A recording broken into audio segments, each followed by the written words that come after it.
Bismillahirrahmanirrahim. Assalamualaikum warahmatullahi wabarakatuh. Alhamdulillah rabbil alamin wa bihi nasta'in ala umuri dunya waddin. Wassalatu wassalam ala sayyidil mursalin Muhammadin al-amin wa ala alihi wa sahbihi. Rabbi shrah li sadri wa yassir li amri wahlul 'uqdatam min lisani yafqahu qawli wahdi qalbi wa saddid lisani bihaqqi sayyidina Muhammadin sallallahu alaihi wa ala alihi wasallam. Allahumma salli wa sallim ala sayyidina Muhammadin miftahi babi rahmatillah adada ma fi ilmillah salatan wa salaman daimaini bi dawami mulkillah wa ala alihi wa sahbihi amma ba'd. Alhamdulillah, nawaitu ta'alluma wa ta'lim wa tadhakkura wa tadhkir wa nafa' wal intifa' wal ifada wal istifada wal hatha ala tamassuki bi kitabillah ta'ala wa sunnati rasulih sallallahu alaihi wasallam wa du'a ilal huda wa dalalata ala khair ibtigha' mardatillah thawabi qurbi subhanahu wa ta'ala. Alhamdulillah, kita langsung lanjutkan kembali daripada pembacaan kitab Muqaddimah Hadramiyah, masuk ke bab baru, babul janaiz, bab yang berkaitan tentang jenazah, ya. Yustahabu dzikrul maut bi qalbihi wal iktharu minhu wal istidad lahu bit taubah, ya. Disunnahkan untuk memperbanyak daripada mengingat kematian, bi qalbihi dengan hatinya, walisani dan juga dengan lisannya. Karena ketika seorang itu lupa bahwasanya dia bakal mati, maka dia bakal melakukan sesuatu yang tidak mempersiapkan diri untuk setelah kematian. Dan terkadang dia bakal pengen menggapai daripada kenikmatan dunia, ya. Sehingga Nabi Muhammad SAW beliau bersabda, "Aktsiru min dzikri hadimil ladzat." Perbanyak kamu itu mengingat yang namanya penghancur kenikmatan duniawi. Nah, penghancur kenikmatan duniawi adalah kematian. Sehingga kita tahu semuanya bahwasanya tidak ada seorang pun di atas muka bumi ini kecuali dia memang kepingin menikmati daripada dunia. Karena dunia sifatnya hulwun khadirun. Dunia itu sifatnya apa? Manis lagi hijau. Manis orang itu suka, hijau itu menarik mata. Ya, sehingga itu disifati oleh Nabi Muhammad SAW seperti itu. Bahkan Nabi Muhammad SAW itu takutnya bukan kalian itu kufur, takutnya bukan kalian itu murtad, tapi takutnya apa? Dibukakan dunia atas kalian, kemudian kalian itu berlomba-lomba rebutan untuk menggapai daripada dunia, sehingga dunia itu menghancurkan kalian sebagaimana telah menghancurkan daripada umat-umat terdahulu. Jadi hancurnya umat Islam disebabkan karena apa? Karena rebutan dunia, rebutan kekuasaan, rebutan harta, rebutan warisan, rebutan semuanya. Itu dunia penghancur. Dan sifat manusia itu apa? Sifat manusia itu tidak pernah merasa puas. Tidak pernah merasa puas. Meskipun dia apa? Punya satu gunung emas. Ya, bayangkan orang punya satu gunung emas, kira-kira masih mau nyari duit lagi enggak? Punya gunung emas, satu gunung emas, ya. Satu gunung Uhud itu kalau misalkan emas, ya, mestinya kalau logikanya, sudah ngapain dia kerja? Yang ada dia mempekerjakan orang, atau dia nyuruh orang, atau dia nikmati, ya. Tapi kata Nabi Muhammad SAW, kalau seandainya seseorang itu punya satu gunung emas, niscaya dia kepingin satu gunung emas lagi. Dan walan yamla afahu illa turab, dan tidak ada yang bisa memenuhi daripada mulutnya kecuali apa? Tanah. Artinya tidak ada yang bisa memuaskan daripada manusia kecuali kematian. Ya. Ketika seorang itu mati, ya, maka ada yang betul-betul gelo, mati tapi dia masih apa? Dia masih belum memperbanyak daripada amal soleh. Tapi ada juga orang yang matinya itu gelo ninggalkan dunia gara-gara pekerjaan daripada dunianya belum tuntas. Ya Allah, saya sudah mati, saya ini kepingin apa? Saya kepingin menjabat ini, saya kepingin bisnis saya gini, saya kepingin. Jadi dia itu meninggalkan dunia dalam keadaan apa? Tidak kepingin untuk mati. Ya. Nah, minimalnya seseorang itu ingat mati saat sakit. Kalau sakit, ingat mati ini normal. Ya. Dan kadang memang Allah Subhanahu wa taala kasih rahmat berupa kita itu terkadang dilupakan yang namanya kematian. Memang itu rahmat daripada Allah. Kalau enggak, ya seseorang enggak mungkin bisa kerja. Seorang enggak mungkin bisa ngurus keluarganya. Seorang enggak mungkin bisa untuk bersenda gurau sama istrinya. Seorang enggak mungkin untuk melaksanakan pernikahan.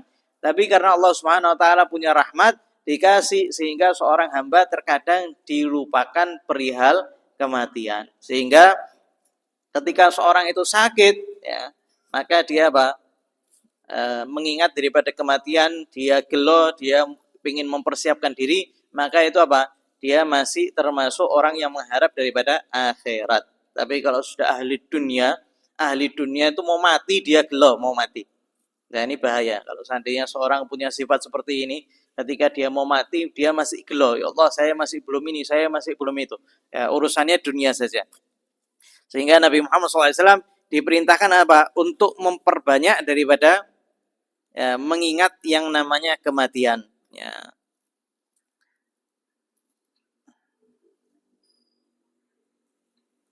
Di khabar Nabi Muhammad SAW bersabda, "Aktsiru min dzikri hadimil ladzat, fa innahu ma dzukira fi katsirin minal amal illa qala lahu, wa la fi qalilin minal amal illa katsarahu." Ya, kata Nabi Muhammad SAW, perbanyak mengingat kematian karena tidaklah kematian itu disebut ya, melainkan dia itu bakal mengurangi cita-cita seseorang. Ya, jadi amal itu cita-cita yang sulit untuk digapai. Nah, ada kalau seandainya seorang itu memperbanyak daripada amal, memperbanyak daripada keinginan-keinginan, ya maka dia lupa yang namanya kematian. Ya, ketika ingat kematian, maka keinginan-keinginan kita apa? Berkurang. Dan amal taat kita itu memperbanyak, ya, diperbanyak daripada amal taat kita. Sehingga ketika kita itu ziarah kubur, ya, itu Nabi Muhammad SAW mengingatkan karena sesungguhnya ziarah kubur dapat mengingatkan kematian. Ya. Tapi di zaman sekarang ya, sudah sedikit sekali ya. Kadang ngiringi jenazah, ya, itu sudah tidak ada ingat mati. Ya. Atau ketika jenazah itu ada di tengah-tengah rumah, tidak ada yang baca zikir, wala tahlil, wala yasin, wala ngobrol dewi-dewi. Nah, kadang yang diobrolkan pekerjaan. Nah, kadang ngomongi orang. La haula wala quwata illa billahil aliyil azim. Begitu juga ketika ngiringi jenazah. Ketika ngiringi jenazah itu semestinya yang disunnahkan itu bukan zikir. Yang disunnahkan itu mengingat kematian sambil ketika seorang itu bawa keranda jenazah. Tapi gara-gara tidak ada yang mengingat kematian, akhirnya para ulama itu mengatakan sudah zikir. Daripada kamu tidak ingat kematian, malah ngobrol ngarol ngitur, baca zikir. La ilaha illallah, la ilaha illallah. Aslinya disunahkan apa? Zikrul maut, nginget kematian. Nah, sekarang la ilaha illallah, la ilaha illallah. Sehingga para ulama itu ketika dia itu mencari suatu solusi, dia mencarinya itu dengan sesuatu yang bertentangan dengan syariat. Ya. Aslinya sunnahnya ya, itu apa? Sunnahnya zikrul maut. Jadi zikir sambil bawa jenazah itu aslinya bid'ah. Sesuatu yang tidak ada dulu. Ya. Sesuatu. Tapi karena itu zikir dan daripada orang-orang itu ngomongi yang lain, akhirnya ulama mengatakan baca zikir. Sampai sekarang di mana-mana baca zikir. Ya. Dan itu termasuk bid'ah hasanah, bid'ah yang baik. Ya, karena ada dasarnya di dalam syariat. Ya, zikir memperbanyak daripada kalimat la ilaha illallah Muhammadun Rasulullah. Wal maridhu aula. Dan kemudian di sini dikatakan dan orang yang sakit maka lebih ditekankan untuk mengingat yang namanya kematian. Ya. Linuzuli muqaddimatil maut bihi, karena biasanya kematian itu tidak datang kecuali diawali permulaannya dengan sakit ya. Tapi juga ada yang mendadak mati ya. Itu yang Nabi Muhammad SAW itu meminta perlindungan Allah daripada apa? daripada kematian yang mendadak, tidak siap-siap. Wa yusannu iyadatil marid al-muslim hatta al-armat wal adu. Ya. Kemudian di sini dikatakan disunnahkan untuk menjenguk orang yang sakit. Ya. Al-muslim, yang muslim. Hatta al-armat, meskipun cuma sakit mata. Ya. Wal adu, meskipun itu musuh. Ya. Kenapa? Karena ketika seorang itu mengunjungi musuhnya, misalkan yang benci sama dia, yang hasut sama dia, ketika kita kunjungi ketika dia sakit, itu bisa memutus yang namanya permusuhan. Ya, jadi terkadang permusuhan itu gampang hilangkannya, kirimi hadiah, we. Zaman sekarang minta rekeningnya transfer, pasti baik langsung. Hadiah ya. Wajalbul mawaddah ma'ama fi dzalika minas silah. Ya. Dan juga bisa menarik yang namanya mawaddah di antara mereka kalau seandainya ada permusuhan. Waljar, begitu juga tetangga. Kalau ada tetangganya yang sakit, maka disunnahkan itu apa? Untuk mengunjunginya. Lima stafadha min 'idhami huquqihi. Dari saking besarnya hak tetangga. Hak tetangga itu luar biasa. Sehingga Sayyidina Jibril itu ya, senantiasa mewanti-wanti Rasulullah SAW tentang tetangga. Rasulullah SAW bersabda, "Fama zala Jibril yusini bijar hatta dhanantu annahu sayuwarrithahu." Saya itu senantiasa diingatkan oleh Sayyidina Jibril berkali-kali tentang tetangga sampai aku mengira tetangga itu dapat waris. Nah, dari saking apa? Dari saking besarnya hak tetangga. Dan tetangga itu ya, 40 rumah di sekitar kita. Ya, 40 rumah ke timur, barat, utara, selatan. Itu 40 rumah. Dan yang paling berhak itu yang paling dekat pintunya dengan kita. Ya, jadi kalau misalkan yang kanan sama yang kiri, ya, mana yang lebih diutamakan? Ya, kalau seandainya yang kanan pintunya lebih dekat sama pintu rumah kita, maka yang kanan. Atau yang kiri, maka yang kiri. Atau depan kita. Depan kita mana yang lebih dekat pintunya? Ya, kalau yang pintunya lebih dekat sama kita, maka itu lebih diutamakan. Ya, tapi kalau seandainya ada yang lebih membutuhkan, misalkan yang sebelah kiri lebih fakir, maka lebih kita utamakan. Waljar, begitu juga tetangga. Wal kafir ghairu harbi idza in kana jaran au qariban. Begitu juga disunnahkan untuk mengunjungi seorang kafir, tapi syaratnya bukan kafir harbi. Kafir harbi itu apa? Kafir yang memerangi muslimin. Ya, kalau seandainya kafir harbi, maka itu ghairu muhtaram, tidak dihormati dalam syariat. Ya, tidak dihormati di dalam syariat. Artinya kalau seandainya kita itu punya air untuk wudhu ya, dan untuk ngasih minum, ya, maka kalau seandainya yang butuh minum itu kafir harbi, maka kita gunakan untuk wudhu. Ya. Tapi kalau seandainya ada binatang, ya, selain apa? Selain anjing gila, maka kalau misalkan, wah ini air saya perlu untuk ngasih minum binatang. Kalau seandainya tidak, mati ini binatang. Maka kita apa? Disunnahkan tayamum. Dan wudhunya, air wudhunya itu yang buat wudhu diberikan kepada hewan. Tapi kalau seandainya orang kafir harbi, kafir yang memerangi muslim, maka itu ghairu muhtaram. Begitu juga orang yang murtad. Begitu juga pezina yang dia sudah pernah nikah. Ya, zani muhsan itu namanya. Sudah zina, tapi dia sudah punya istri atau sudah punya suami. Atau pernah nikah. Pernah punya suami, pernah punya istri. Itu zani muhsan, dan itu apa? Tidak muhtaram. Tidak dihormati dalam syariat. Begitu juga orang yang meninggalkan sholat. Ya, orang yang meninggalkan sholat juga bukan termasuk yang dihormati dalam syariat. Ya. Wal kafir, ya, kalau seandainya orang kafir itu tetangga kita, ya, jadi kalau seandainya orang kafir itu tetangga kita, maka kita disunahkan untuk mengunjungi, ya, karena hak tetangga itu ada hak muslim, hak qarabah, hak tetangga. Jadi misalkan kita punya tetangga muslim, maka dia punya hak. Ya. Kemudian ada kerabat kita yang subhanallah juga tetangga kita, maka dia punya hak dan juga hak tetangga. 3. Ya, hak muslim, hak tetangga, hak qarabah. Atau terkadang muslim saja sama jar saja. Ya, dia muslim, dia juga tetangga kita tapi bukan kerabat kita, maka dia punya 2 hak. Ada juga bukan muslim, bukan kerabat kita, tapi dia tetangga kita. Ya, maka dia juga punya hak. Ya, salah satunya ini kalau seandainya dia sakit, maka kita mengunjunginya. Atau bukan tetangga, tapi dia masih kerabat kita. Ya, jadi misalkan orang kafir ya yang masih kerabat kita dia sakit, maka kita disunnahkan untuk mengunjunginya karena bisa menunjukkan daripada akhlak Islam. Juga orang-orang yang kemungkinan besar dia bisa masuk Islam. Ya, kita harapkan keislamannya. Mungkin dia orang yang sudah tertarik sama Islam, sudah mempelajari Islam, maka kita disunahkan untuk mengunjunginya. Ya, sehingga dia semakin kuat untuk masuk Islam.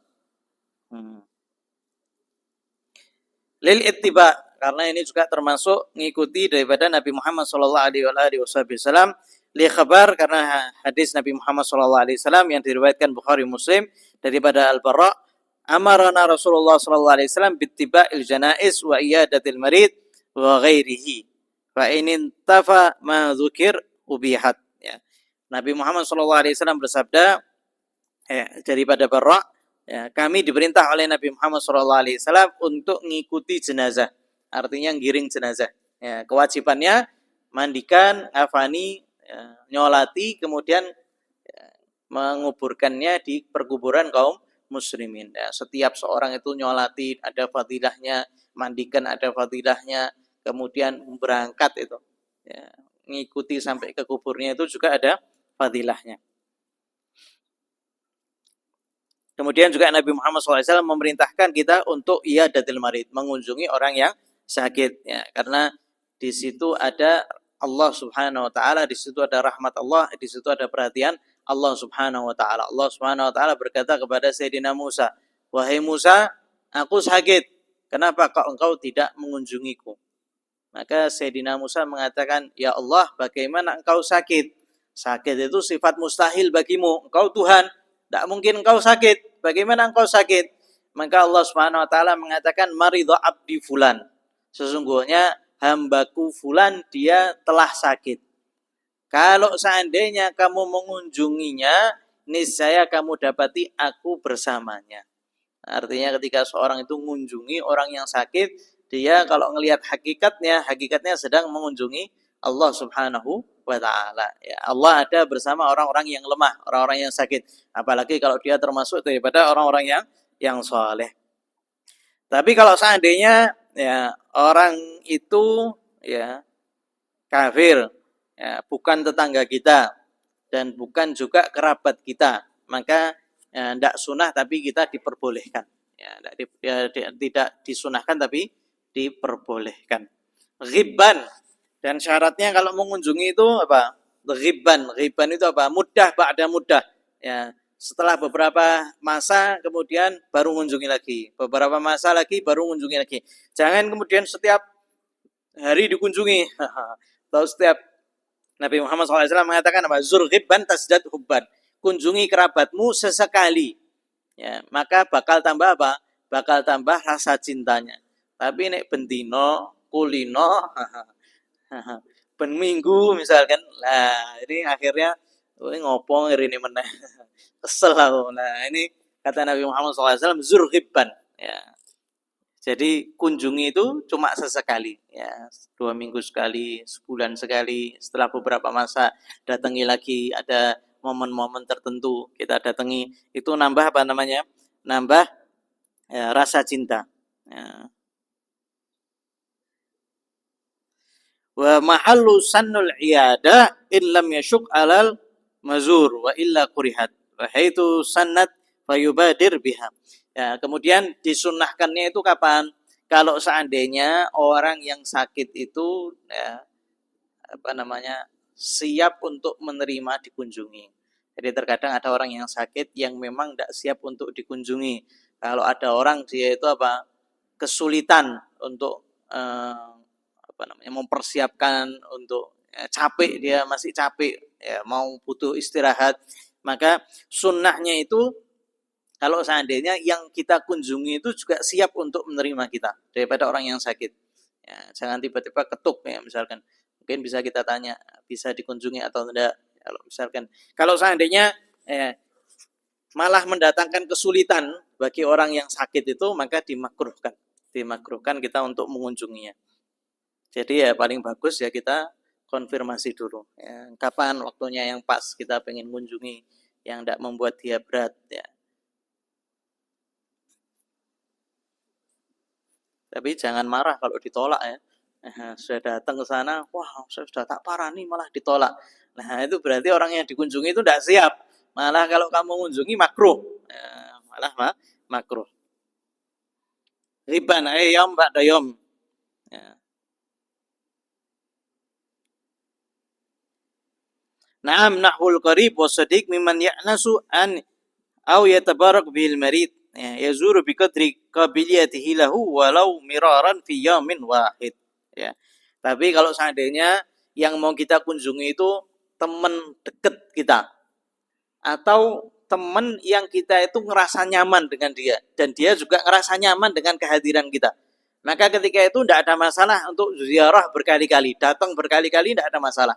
Bahkan kalau misalkan ada orang sakit, ya, kemudian orang sakit ini kepingin daripada temannya atau orang yang dia itu nyaman untuk ditemani, maka orang tersebut termasuk uzur untuk meninggalkan jamaah atau jum'ah. Ya, jadi tidak jumatan.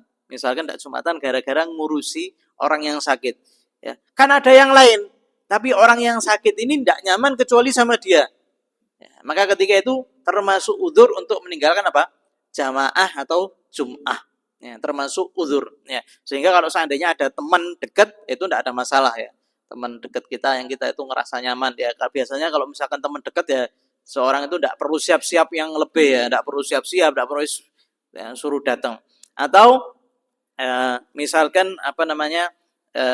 kita membawakan seorang yang dekat sama Allah Subhanahu wa taala daripada orang soleh, daripada ustadz, ya, daripada kiai untuk kita mintakan doa, maka itu tidak ada masalah. Tergantung orang yang sakit itu dia siap menerima atau enggak ya. Kalau misalnya kita katakan ini ada kiai fulan mau datang mau jenguk mau doakan, nah biasanya orang yang sakit itu mengharap daripada doanya orang yang soleh, maka ketika itu tidak ada masalah. Wa yukhaffifu wa yad'u lahu bil afiyah in ihtumilat hayatu wa illa fayurghibu fi taubatin wa wasiyatin wa tahsini dhanni billah ya. Kemudian ketika berkunjung maka dia meringankan bebannya orang yang sakit ya. Orang yang sakit terkadang banyak pikirannya, nanti begini maka kita disunahkan untuk meringankan beban. Insyaallah tidak ada masalah, insyaallah habis ini sehat ya. Dan kita doakan supaya supaya orang tersebut sehat walafiat, kembali sehat. Kapan itu ini tuh milat hayatuhu? Kalau seandainya kita ngelihat orang sakit ini ada kemungkinan dia itu sembuh. Kalau seandainya tidak ada, ya misalkan sudah ada tanda-tanda bahwasanya ini penyakit yang berat, ya dokter sudah angkat tangan misalkan, ya atau yang kita kira bahwasanya ini sudah tidak mungkin untuk lanjut, ada kemungkinan besar dia untuk meninggal, maka ketika itu kita disunahkan untuk mengingatkan dia untuk taubat. Ya, di targhib ya. Jadi di targhib itu apa? Ya, kita ngasih tahu bahwasanya orang yang taubat sama Allah Subhanahu wa taala diampuni dosa-dosanya, perbanyak daripada istighfar, kemudian wasiyah, dan kita nasihatkan untuk dia menulis daripada wasiat ya, karena wasiat penting ya di dalam Islam.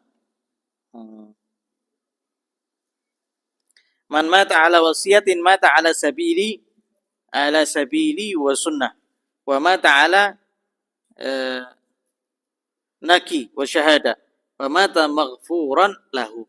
Diriwayatkan oleh Nabi Muhammad SAW, barang siapa meninggal dan dia itu meninggalkan maksiat, maka dia meninggal atas sunnah Nabi Muhammad SAW dan di jalan Nabi Muhammad SAW, dan dia meninggal dalam keadaan bersih dan meninggal dalam keadaan syahadah, dan meninggal dalam keadaan diampuni oleh Allah Subhanahu wa taala. Jadi kalau seandainya kita itu sakit ya, maka disunnahkan apa? Nulis wasiat. Tapi yang hendaknya ngasih tahu untuk nulis wasiat itu jangan ahli warisnya.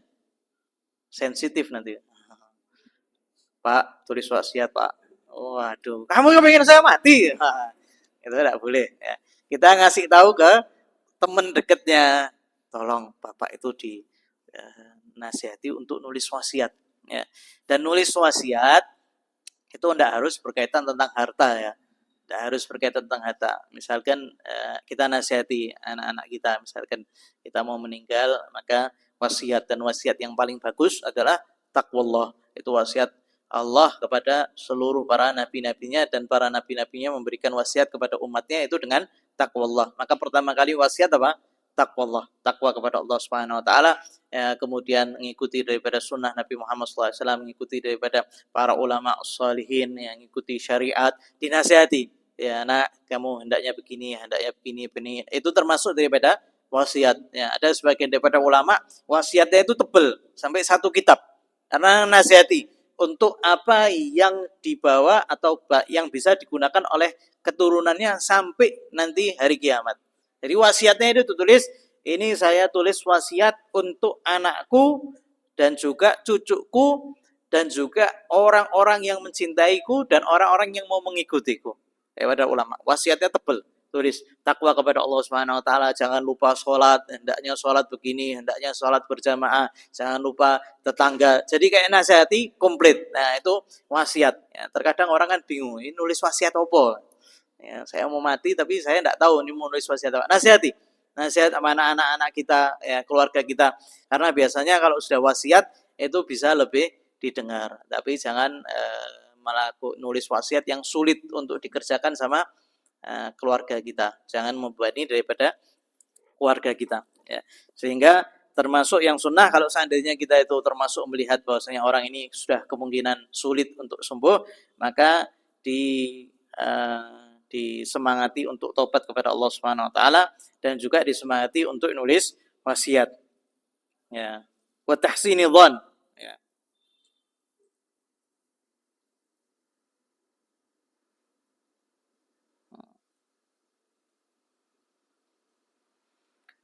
Tapi tidak boleh apa? Tidak boleh terlalu maksa ya untuk nulis wasiat ya, nanti malah geger ya.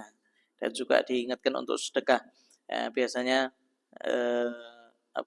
dawu mardakum bisadaqah, kata Nabi Muhammad SAW, obati orang yang sakit di antara kalian itu dengan sedekah. Nah, biasanya orang para salafun saleh itu kalau seandainya sakit, mereka itu bersedekah sesuai dengan tingkatan sakitnya. Sakitnya parah ya sedekahnya lebih besar. Sakitnya sidik ya sedekahnya ya menyesuaikan. Wa tahsinudzan billah, dan kalau seandainya sudah mau meninggal maka memperbanyak husnudzan kepada Allah Subhanahu wa taala. Artinya Allah Subhanahu wa taala bakal ngampuni kamu, Allah Subhanahu wa taala bakal memudahkan kamu seorang muslim, kamu sholat. Diingatkan apa? Tentang orang ini bakal diterima baik sama Allah Subhanahu wa taala, sehingga orang ini bisa husnudzan. Ya, berprasangka baik sama Allah Subhanahu wa taala. Ya, dan mengingatkan daripada hadis-hadis yang Allah Subhanahu wa taala ini rahmat, Allah Subhanahu wa taala bakal mengampuni daripada hamba-hambanya. Ya, itu ketika sudah mau meninggal, ya. Wa yuhsinul marid dhannahu bi rabbih, dan disunahkan bagi orang yang sakit itu untuk husnudzan kepada Allah Subhanahu wa taala. Fa in dzalika huwa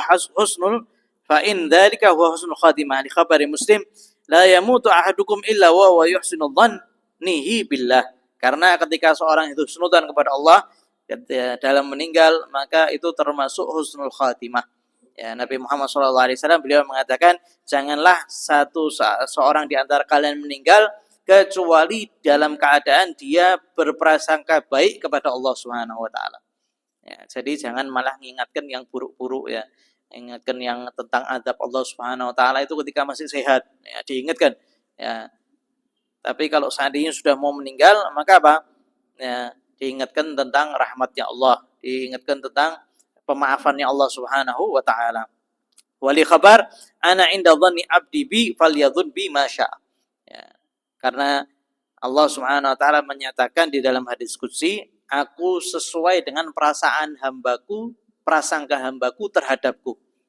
Ya. Maka hendaknya dia berprasangka kepadaku sesuai dengan keinginannya. Ya, jadi Allah sesuai dengan keinginan kita. Kalau kita prasangkanya buruk, ya dapat yang buruk. Tapi kalau kita prasangkanya baik, ya maka Allah Subhanahu wa taala bakal apa? Melaksanakan sesuai dengan prasangka kita. Sampai diceritakan bahwasanya ada seorang ya, yang diputuskan oleh Allah Subhanahu wa taala itu bahwasanya dia itu termasuk orang tidak selamat, ya. Maka hamba tersebut mengatakan, "Ya Allah, sungguhnya aku tidak menyangka Engkau memutuskan seperti ini, ya Allah." Maka Allah Subhanahu wa taala bertanya, sedangkan Allah Subhanahu wa taala Maha tahu, ya. Apa prasangkamu terhadapku?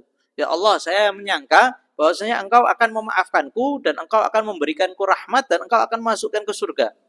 Maka Allah Subhanahu wa taala mengatakan kepada malaikat, "Wahai malaikat, aku maafkan dia dan aku ampuni dia, masukkan dia di surganya Allah Subhanahu wa taala." Sehingga kita itu tergantung prasangka kita. Tapi bukan sekarang ya. Jangan nanti wis lah saya tak maksiat, santai. Nanti kalau seandainya sudah mau meninggal, saya tak berasangka baik sama Allah Subhanahu wa taala. Enggak. Ulama mengatakan itu sama seperti kamu itu nyiapkan perahu tapi di daratan. Dan kamu kepingin apa? Bisa jalan. Ya mustahil. Ya, jadi kalau ketika kita itu masih sehat, maka kita lebih mengedepankan rasa takut kepada Allah Subhanahu wa taala. Ya, dan juga rasa harap. Ya, jadi mengharap sama rasa takut sama Allah itu harus seimbang. Tidak boleh lebih satu sama yang lain. Kalau zaman sekarang kayaknya banyak yang mengharap ya. Rasa takut ini kayaknya di generasi pertama. Generasi pertama mereka betul-betul punya rasa takut kepada Allah Subhanahu wa taala. Ini generasi-generasi yang terakhir seperti kita ini kita mengharap rahmatnya Allah ya. Lebih besar mengharap rahmatnya Allah Subhanahu wa taala. Wa yukrahu lahu syakwa. Dan juga kalau seandainya orang sakit maka dimakruhkan dia apa? Untuk mengeluh. Ya. Illa linahwi shadiq, kecuali kalau seandainya ngeluhnya itu sama teman dekat. Ya, shadiq itu teman dekat ya. Atau sahib ya. Atau apa? Teman karib. Besti. Enggak. Kalau bahasa Indonesia teman karib ya. Hah? Sahabat ya, sahabat atau teman karib. Karib itu aslinya gorib dari bahasa Arab. Ya, dari teman dekat ya, atau sodik. Sodik ya itu besti itu. Kita boleh ngeluh kalau sama teman kita yang dekat ya. Supaya mendoakannya ya. Atau mengeluh kepada dokter. Ya, mengeluh dokter ini saya sakit begini. Itu tidak ada masalah.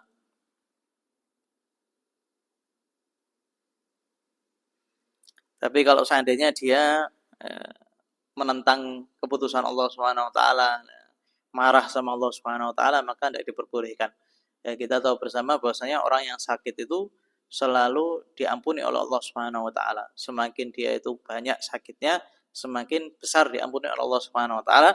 Dan juga ada di hadis Nabi Muhammad SAW, terkadang ada orang yang soleh ya, tapi amalnya itu tidak sampai ke derajat berikutnya.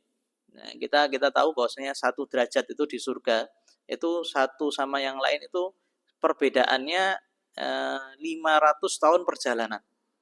Jadi satu derajat ke derajat berikutnya itu jauhnya itu 500 tahun perjalanan. Artinya naik satu derajat itu sudah jauh banget itu. Nah, terkadang Allah ngelihat ini hamba untuk naik ke derajat berikutnya amalnya itu tidak nyanda. Dengan amalnya yang sekarang itu dia tidak kuat. Ya, tidak sampai ke derajat berikutnya. Tapi Allah Subhanahu wa taala kepengen hamba ini naik ke derajat berikutnya, maka Allah Subhanahu wa taala kasih dia sakit. Yang sakitnya ini bisa ngangkat dia ke derajat berikutnya.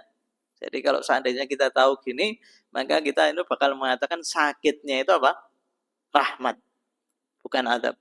Jadi kalau orang soleh itu kalau sakit, sakitnya itu apa? Rahmat. Tapi kalau seandainya orang-orang yang jauh daripada Allah Subhanahu wa taala disakit-sakit, ya sakitnya itu adab. Jadi Rasulullah SAW pernah beliau sakit ya, sampai diselimuti dengan 2 selimut dan panasnya masih tembus. Maka sahabat ini mengatakan, ya Rasulullah, engkau ini sakit seperti sakit panasnya 2 orang ya Rasulullah. Maka Rasulullah SAW mengatakan, iya benar. Ya, sesungguhnya kami itu para nabi kalau dikasih sakit maka dikasih sakitnya itu double. Ya, maka sahabat mengatakan, ya Rasulullah, kalau begitu engkau dapat apa? Pahalanya double. Nah, maka kata Nabi Muhammad SAW, ya kami juga mendapatkan pahala double daripada Allah Subhanahu wa Ta'ala. Sehingga jangan sampai seorang itu menentang keputusan Allah Subhanahu wa Ta'ala. Ya, kalau dikasih sakit ya kita terima, ya, karena sungguhnya itu rahmat daripada Allah Subhanahu wa Ta'ala. Sampai ada seorang sahabat, sampai ketika Nabi Muhammad SAW itu pengen menikahi seorang wanita, datang ketemu abahnya, ketemu ayahnya. Ayahnya sifati, anakku begini, sifat-sifat baik lah. Ya. Kemudian terakhir, ayahnya ini mengatakan, ya Rasulullah, dia punya sifat yang paling bagus. Apa itu? Kata Nabi Muhammad SAW. Ya Rasulullah, dia tidak pernah sakit. Dari kecil sampai dewasa ini tidak pernah sakit. Maka Rasulullah SAW itu menolak. Rasulullah mengatakan, kalau begitu tidak ada baiknya orang ini, maka saya tidak jadi meminang. Nah, saya tidak jadi ngelamar. Ditinggalkan oleh Nabi Muhammad SAW cuma gara-gara apa? Orang ini tidak pernah sakit. Padahal sifatnya semuanya bagus. Ya, kalau untuk seorang wanita itu bagus ya, cantik ya semuanya. Ya, tapi karena punya satu sifat tidak pernah sakit, ditinggalkan oleh Nabi Muhammad SAW.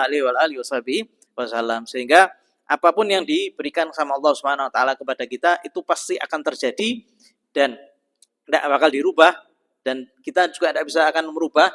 Yang bisa membedakan adalah sikap kita. Kalau kita itu terima dengan keputusan Allah Subhanahu wa Ta'ala, maka itu jadi rahmat. Kalau seandainya kita tidak terima dengan keputusan Allah Subhanahu wa Ta'ala, maka keputusan itu akan tetap berjalan sama kita dan kita bakal dicapikkan sama Allah Subhanahu wa Ta'ala. Ya. Makanya Allah Subhanahu wa Ta'ala sudah mengatakan di dalam hadis qudsi, dan ini kita bisa pegang ya, untuk kehidupan kita setelahnya. Sesungguhnya aku punya keinginan dan engkau punya keinginan, kata Allah Subhanahu wa Ta'ala. Kalau seandainya kamu gunakan keinginanmu sesuai dengan keinginanku, maka aku akan permudah segala urusan. Ya, dan aku akan beri tambahan. Kapan? Kalau kita itu keinginan kita sesuai dengan keinginan Allah. Kalau kita melakukan apa yang diinginkan Allah terhadap kita. Tapi kalau seandainya tidak, kata Allah Subhanahu wa Ta'ala, kalau seandainya kamu itu tidak melakukan apa yang aku inginkan, maka aku akan capekkan kamu itu mencari keinginanmu dan tidak ada yang terjadi kecuali sesuai dengan keinginanku. Ini sudah diboikot sama Allah Subhanahu wa Ta'ala. Ya, kalau seandainya kamu itu tidak sabar dengan balaku, tidak sabar dengan sakitku, maka carilah Tuhan selainku. Ini sudah Allah Subhanahu wa Ta'ala sudah ngasih kepada kita, ini sudah komplit ya, sudah tidak bisa A, tidak bisa B. Tinggal kitanya mau menerima atau tidak. Kalau kita tidak menerima, tidak terjadi kecuali sesuai dengan keputusan Allah. Ya padha wae. Kita tidak terima, kita terima keputusan itu kalau seandainya Allah Subhanahu wa Ta'ala sudah tetapkan, dan Allah Subhanahu wa Ta'ala sudah menetapkan ribuan tahun sebelum kita itu diciptakan sama Allah. Kalau seandainya kita tidak terima, tetap terjadi seperti itu. Kalau seandainya kita terima, maka Allah Subhanahu wa Ta'ala bakal permudah urusan kita. Ya, wa may yattaqillah yaj'al lahu min amrihi yusra. Barang siapa yang bertakwa sama Allah Subhanahu wa Ta'ala, maka Allah Subhanahu wa Ta'ala jadikan semua perkaranya itu apa? Mudah, dipermudah sama Allah Subhanahu wa Ta'ala. Sehingga jangan sampai kita termasuk yang menentang keputusan Allah apapun itu. Apapun di kehidupan kita, maka jangan sampai kita marah sama keputusan Allah. Jangan sampai mengatakan, ya Allah, kenapa? Wah, ini bahaya. Sampai mengatakan, ya Allah, kenapa kok kamu jadikan saya seperti ini? Ya Allah, kenapa kok kamu turunkan bala? Ya Allah, kenapa kok harus aku? Nah, ini perkataan-perkataan yang menentang Allah Subhanahu wa Ta'ala. Ketika kita itu dikasih cobaan, Allah tahu kita mampu untuk memikulnya. Ya, jadi tidak mungkin Allah ngasih sesuatu yang lebih daripada kekuatan kita. Ya. Sehingga Allah Subhanahu wa Ta'ala sudah menjelaskan di dalam Al-Quran, innallaha la yadrimu mithqala dzarrah. Allah tidak mungkin mendolimi hambanya meskipun cuma satu biji dzarrah. Jadi Allah Subhanahu wa Ta'ala yang tahu semuanya. Kemudian di sini dimakruhkan juga tamannil maut. Ya, tamannil maut itu apa? Mengharap mati. Ya, ada orang yang sudah tidak kuat ya, di dunia. Ya Allah, masalah tok ya Allah, saya pengen mati. Saya tak mati, ya Allah, jangan sampai kau sini. Wah, ini. Nah, ini tidak diperbolehkan ya. Tamanil maut ya, atau mengharap mati. Tapi memang ada orang-orang yang kepingin mati. Nanti dijelaskan oleh Nabi Muhammad SAW bagaimana caranya orang kalau seandainya kepingin mati. Doanya bagaimana itu diajarkan oleh Nabi Muhammad SAW. Jadi kalau sudah tidak kuat. Tapi makruh kecuali kalau apa? Kalau takut agamanya terfitnah. Kalau takut agamanya terfitnah, maka dia boleh untuk minta dicabut sama Allah Subhanahu wa taala. Nasallallahu husnul khatimah. Ada yang bertanyakan?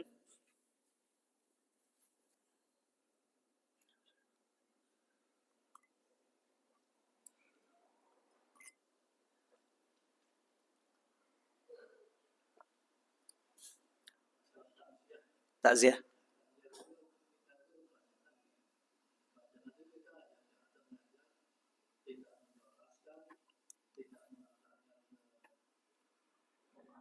Nah, semestinya takziah itu datang ke keluarga orang yang meninggal selama 3 hari ya. 3 hari itu takziah. Dan tujuan utamanya itu untuk menguatkan keluarga yang ditinggal, untuk memberikan motivasi-motivasi, semangat, sabar, kemudian untuk memperdengarkan kebaikan-kebaikan mayit. Jenazah itu disampaikan dan juga untuk membantu orang yang meninggal ya, keluarganya yang ketika itu ditinggal, maka kita membantu tetangga-tetangganya itu semestinya apa? Untuk menyiapkan makanan. Nah, ini terkadang adat yang salah ini. Orang yang meninggal malah dia yang repot ya. Menyiapkan catering, menyiapkan ini. Nah, padahal enggak. Ya, Nabi Muhammad SAW mengatakan isna'uli ali Ja'far ta'aman. Ya, buat kamu itu makanan untuk membantu keluarga yang ditinggal. Jadi yang nyepakkan makanan itu tetangga. Nah, kalau zaman sekarang kita ketinggal, kita pernah itu ada jenazah dimandikannya nanti masih jam 11. Datangnya dari jam 8. Habis itu minta sarapan lagi. Ki sarapan endi? Astagfirullahaladzim. Nah, kita orang ini lagi ngurusi jenazah, lagi repot. Kok minta sarapan itu kepala saya pusing itu. Gimana ya orang meninggal kok mintanya sarapan? Padahal ya yang dimandikan itu nanti sebelum duhur. Datangnya untuk minta sarapan, bayangkan. Nah, ini terkadang adatnya yang salah, bukan hukumnya. Ya, hukumnya termasuk sunnah. Itu takziah. Ya, jadi kita mempersiapkan untuk kematian kita mempersiapkan untuk ngurusi jenazah, ya, mandinya semuanya dipersiapkan. Yang mempersiapkan makanan itu semestinya tetangga. Kalau orang di Tarim ya kita baru dengar kemarin ya, dari saking mereka itu takutnya ya, mereka itu tidak menggunakan dapur untuk jamu tamu. Kenapa? Karena semuanya itu yang ada di rumahnya itu sudah jadi waris. Jadi mereka itu sangat hati-hati. Bahkan tidak pakai listrik. Dari saking apa? Ini waris ini. Ya, ini waris. Ya, mereka sampai seperti itunya. Tapi ya kalau sekarang itu sulit ya. Pokoknya ahli warisnya itu apa? Ahli warisnya sudah saling meridhoi, insya Allah tidak ada masalah. Tapi takziah semestinya datang kita doakan mayit. Kalau memang sudah dimandikan maka kita nyolati.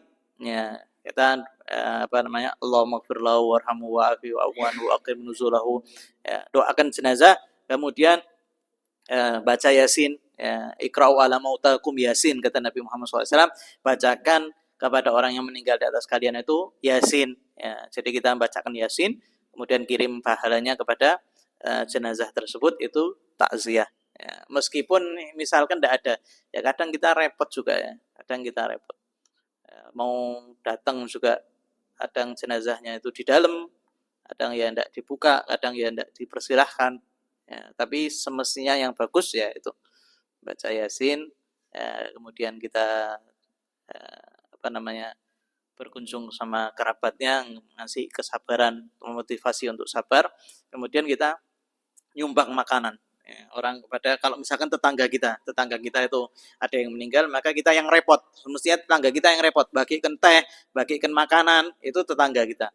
Itu sebetulnya, ya, sebetulnya. Allah alam. Ada lagi yang pertanyaan? Enggak, enggak. Nah,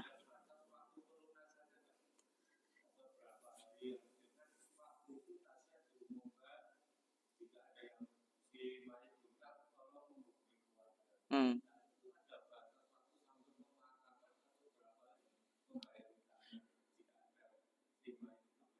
Jika si mayat itu berhutang meskipun setelah ketahuannya 1 tahun ya hutangnya itu jadi waris itu hutang waris yang melunasi nanti kerabatnya karena selama ada hutang itu belum bisa untuk dibagi waris. Jadi dibagi waris itu setelah wasiatnya ditunaikan kalau misalkan di bawah daripada sepertiga daripada harta, hutang-hutang itu dibayarkan semuanya, sisanya baru milik waris. Tapi kalau seandainya ya, setelah setahun baru ketahuan ya itu dibagi sama waris. Ya, itu utangnya dibagi utang waris. Ada seorang sahabat yang tidak ditinggal apa-apa sama orang tuanya kecuali hutang. Nah, hutangnya itu jadi hutang waris, ya, dibagi. Yang melunasi nanti apa namanya? Kerabatnya. Ya, tinggalkan misalkan ada hutang banyak, tinggalkan tanah. Nah, tanahnya ini dijual, dibayari apa? Untuk hutang, sisanya itu milik waris. Ya, tapi kalau enggak, ya itu bukan milik waris itu. Hartanya itu milik milik apa? Orang yang dihutangi. Sampai orang yang dihutangi atau orang yang dihutangi itu mengatakan saya ridho, saya ikhlas. Nah, itu tidak ada masalah. Kalau misalkan ada orang datang eh, jenazah itu punya hutang sama saya 1 juta, tapi saya ikhlaskan. Nah, sudah. Berarti apa? 1 juta itu milik waris itu. Nanti dibagi. Kalau selama belum dikeluarkan hutang piutang itu semuanya, itu harta masih belum bukan punya waris. Yaitu meskipun setelah beberapa hari setelah ini, kalau ketahuan misalkan ada bukti, yaitu jatuhnya hutangnya untuk ahli waris. Dibagi sesuai bagian waris. Hutang piutang. Atau piutang. Kalau piutang kan punya jenazah ngutangi sama orang lain. Nah, kalau misalkan belum dibayar ya yang ada dibagi dulu, nanti kalau orang itu baru bayar itu baru dibagi waris. Ada lagi? Cukup ya. Wallahu a'lam bishawab. Al-Fatihah ibnatul qabul wa tanqul summa. La rusina rusina.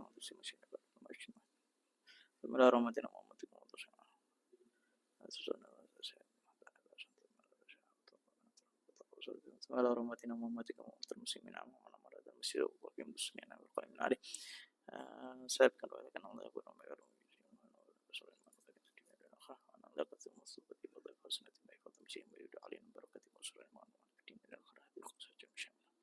وإلى حضرة النبي محمد صلى الله عليه وسلم الفاتحة. أعوذ بالله من الشيطان الرجيم. بسم الله الرحمن الرحيم مالك يوم الدين آمين ربنا تقبل منا إنك أنت السميع العليم وتب علينا إنك أنت التواب الرحيم صلى الله عليه وسلم محمد النبي الأمي عليه الصلاة والسلام والحمد لله رب العالمين.